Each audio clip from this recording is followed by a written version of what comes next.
শ্রী ঠাকুর সেদিন মানলেন পরাজয়। এক গুরুভ্রাতাকে নিয়ে বিদ্রূপের হাসি হাসতে লাগল সকলে। কয়েকজন নালিশ করলেন, ঠাকুরের প্রচার করতে গিয়ে অলৌকিকতার প্রচার করছেন একজন। কি হলো তারপর জানতে হলে ভিডিওটি দেখতে থাকুন। ডাক্তার সতীশচন্দ্র জোয়ারদারের দৌহিত্র গৌর গোপাল ইনফ্লুয়েঞ্জা ও নিউমোনিয়ায় সংকটাপন্ন। বড় বড় ডাক্তাররা আশা ছেড়ে দিয়েছেন। কন্যা ও জামাতা নিদারুণ শোকে ভেঙে পড়েছেন। পুত্রের সুস্থতার জন্য শ্রী ঠাকুরের কাছে একবার গিয়ে নিবেদন করতে অনুরোধ করলেন সতীশদাকে। সতীশদা বললেন, বারবার ঠাকুরের কাছে রোগমুক্তির প্রার্থনা করা যায় না। তোমরা তো সকলেই নাম গ্রহণ করেছ, নাম করতে থাকো। সতীশদার কন্যা ও জামাতা তাঁর কথা অনুযায়ী নাম করতে থাকলেন। এই সময় রাস্তার পাশ দিয়ে আসছিলেন ঠাকুরের কীর্তনের সঙ্গী ও অন্যতম পার্ষদ কিশোরী মোহন। হঠাৎ কি মনে হল, সতীশচন্দ্র জামাতাকে বলে ফেললেন, কিশোরী মোহনকে দিয়ে যদি ছেলের কাছে কীর্তন করানো যায় তবে সে নিশ্চয়ই বেঁচে যাবে। জামাতার অনুরোধে কিশোরী মোহন কীর্তন করতে করতে প্রবেশ করলেন বাড়ির উঠানে। ভাবে মাতোয়ারা কিশোরী মোহন, এ এক পরম পবিত্র আবেশ। উঠানে মুমূর্ষু বালকটিকে শুইয়ে দেওয়া হল। কিশোরী মোহন মিনিট 10 ধরে বালকের চারিদিকে ঘুরে ঘুরে উদ্দাম নাম কীর্তন করলেন। তারপর তাকে নিয়ে যেতে বললেন ঘরে। ঘরের ভিতরে নিয়ে গিয়ে তাকে এক বিন্দু চরণামৃত দেওয়া হল। অদ্ভুত ব্যাপার, সেই রাত্রেই সে সম্পূর্ণ সুস্থ হয়ে গেল। সতীশচন্দ্র লিখছেন, আমার ডাক্তারি বিদ্যার গৌরব পূর্বেই পুত্রের নিউমোনিয়াতে ও অন্যান্য কয়েকটি ঘটনাতে ঘুচিয়া গিয়াছিল। এই দিন একেবারে বিদূরিত হইল। 1327 বঙ্গাব্দ। সতীশচন্দ্র নির্জন গৃহে একাকী ধ্যান করছেন। ধ্যানে সম্পূর্ণ নিমগ্ন। হঠাৎ শুনতে পেলেন এক দৈববাণী, তুমি এই স্থানে বসে ধ্যান করলে 6 মাসেও কিছু হবে না। ওই বাগানে ওই স্থানে বসে ধ্যান করলে শীঘ্রই ফল পাবে। তারপর থেকে সেই দৈববাণী নির্দেশিত স্থানে বসে ধ্যান করা শুরু করেন এবং সূক্ষ্ম অনুভূতির স্পর্শ অনুভব করতে থাকেন। ধ্যানের মধ্যে আবারও শুনতে পেলেন, তোমার আর ধ্যান করতে হবে না। মুক্তারের মেয়ের পেটের অসুখ, 3 বার লোক এসে তোমাকে খুঁজে পায়নি। তুমি এখানে রয়েছ, বাড়ির কেউ তা জানে না। শীঘ্রই সেখানে যাও। সতীশচন্দ্র বাড়ি গিয়ে শুনলেন, সত্যি সেই মুক্তারের বাড়ি থেকে 3 বার লোক এসেছিল। তিনি আর কাল বিলম্ব না করে মুক্তারের বাড়ি গিয়ে তার মেয়ের চিকিৎসা করে তাকে সুস্থ করে তুললেন। শ্রী ঠাকুর বলেন, নামে মানুষকে তীক্ষ্ণ করে আর ধ্যানে মানুষকে স্থির ও গ্রহণক্ষম করে। এ কোনো অলৌকিক ক্ষমতা নয়, মস্তিষ্ক কোষের বিবর্তনগত অবস্থান মাত্র। 1327 সাল, আশ্বিন মাস। ঘোড়ার গাড়িতে হিমায়তপুর ঠাকুর বাড়িতে আসছেন সতীশচন্দ্র সহ অন্যান্য কয়েকজন ভক্ত। দূরের রাস্তায় দেখা গেল কয়েকটা বাতাবি লেবুর গাছ। দেখে সতীশচন্দ্র ভাবলেন, একটু চিনি দিয়ে বাতাবি লেবুর শরবত খেলে বেশ আরাম হতো। প্রায় 2 ঘন্টা বাদে ঠাকুর বাড়ি পৌঁছল ঘোড়ার গাড়ি।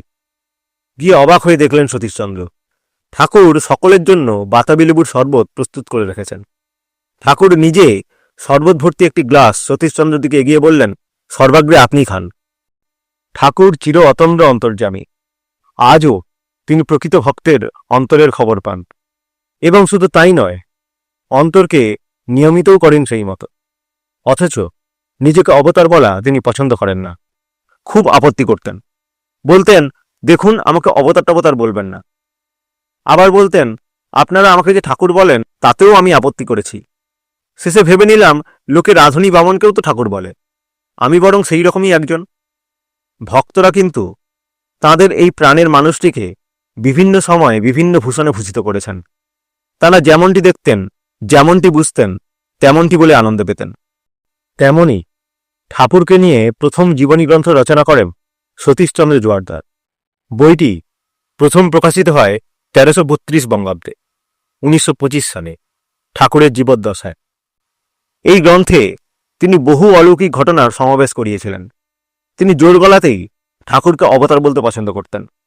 সতীশচন্দ্র যেই সময় দীক্ষা নিয়েছিলেন, আশ্রমে সেই সময়টিকে প্রকৃতপক্ষে পাবনা সৎসঙ্গের উষালগ্ন বলা চলে। সতীশচন্দ্র দীক্ষা গ্রহণের পর থেকেই ঠাকুরকেই ইষ্টমূর্তি হিসেবে ধ্যান করতেন। সে কথা জানতে পেরে ঠাকুর একদিন তাকে ডেকে অন্যান্য কয়েকজন পূর্ব মহাপুরুষদের ছবি দেখিয়ে বললেন যে এই সমস্ত সদ্গুরুদের মধ্যে যাকে ভালো লাগে তাঁরই ধ্যান করা চলে, তার নিজের ধ্যান করার দরকার নেই।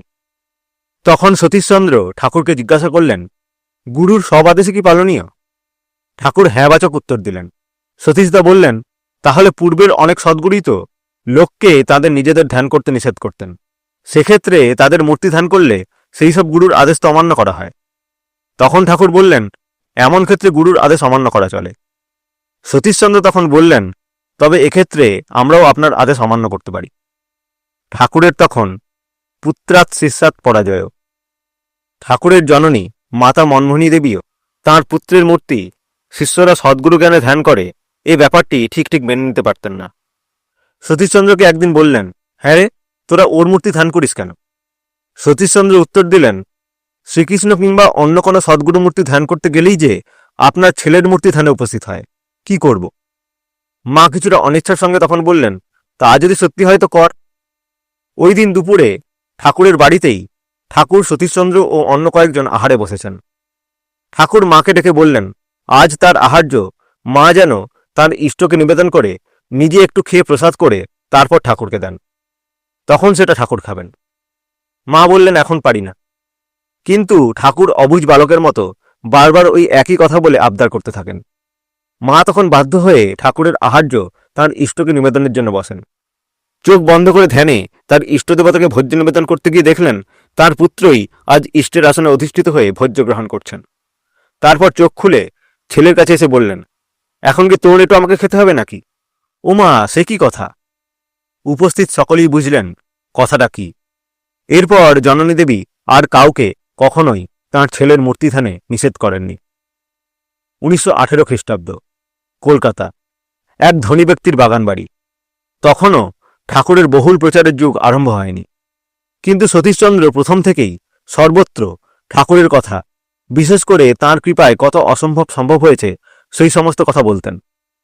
গুরুভ্রাতাদের মধ্যেই কয়েকজন সতীশচন্দ্রকে বিদ্রুপ করে বললেন তাকে, তিনি সত্যপ্রচারের বদলে মানুষ প্রচার করছেন এবং অলৌকিক ঘটনাবলীর প্রচার করছেন।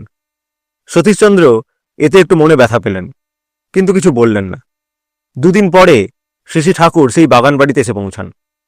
তাঁকে নিয়ে সকলে দোতলার একটি ঘরে গিয়ে বসলেন। একটু অপমানিত বোধ করে, অভিমান করে সতীশচন্দ্র একতলার একটি ঘরেই বসে রইলেন, ঠাকুরের কাছে গেলেন না।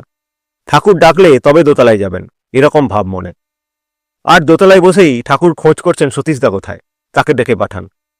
সতীশদা দোতলায় উঠে প্রণাম করতেই বললেন, কি হয়েছে? সতীশদা বললেন, সবই তো জানেন, আমি কি বলবো? তখন ঠাকুর তাকে একান্তে ডেকে বললেন, কারো কথায় অসন্তুষ্ট হবেন না। যা জ্ঞান বিশ্বাস মতে সত্য বলে জানেন, নির্ভীকভাবে সেই সত্য প্রচার করবেন। সেদিন সন্ধ্যায় আবার কয়েকজন সতীশচন্দ্রের উদ্দেশ্যে ওই জাতীয় সমালোচনা ও বিদ্রুপ করছেন, সতীশদা অলৌকিকতার প্রচার করছেন ইত্যাদি। সতীশচন্দ্র কিছু না বলে নীরবে বসে থাকেন। এমন সময় হঠাৎ শ্রী ঠাকুর সেখানে এসে প্রবেশ করে জিজ্ঞাসা করলেন, কি বলছেন আপনারা? আরেক ভক্ত অশ্বিনী বিশ্বাস বললেন, সতীশ ডাক্তার সত্য প্রচার না করে মানুষ প্রচার করে ও অলৌকিক ঘটনার কথা বলে, তা কেউ কেউ পছন্দ করেন না, সেই কথাই হচ্ছে। ঠাকুর সতীশচন্দ্রের দিকে তাকিয়ে তার এই বিষয়ে অভিমত জানতে চাইলেন। সতীশচন্দ্র বললেন, দেখুন, ট্রুথ কাকে বলে আমি ঠিক ঠিক বুঝি না। আর যারা সত্য সত্য বলে লম্ফঝম্প করে, তাঁরাও সত্য কাকে বলে বলতেও পারেন না, বুঝাতেও পারেন না, অথচ বলেন যে যে মানুষটির নিকট থেকে সত্য পাওয়া যায় তাকে গোপন করে সত্য প্রচার করো। আমি কিন্তু তা বুঝিও না, আর সেরূপ করতেও পারি না।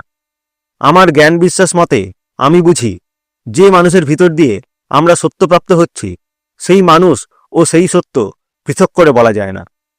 যদি বলি আমরা এই যুগে এই মহাসত্য লাভ করেছি, তখনই প্রশ্ন হয় কোথা হতে, কোন ব্যক্তির নিকট থেকে সেই সত্য পাওয়া যাচ্ছে।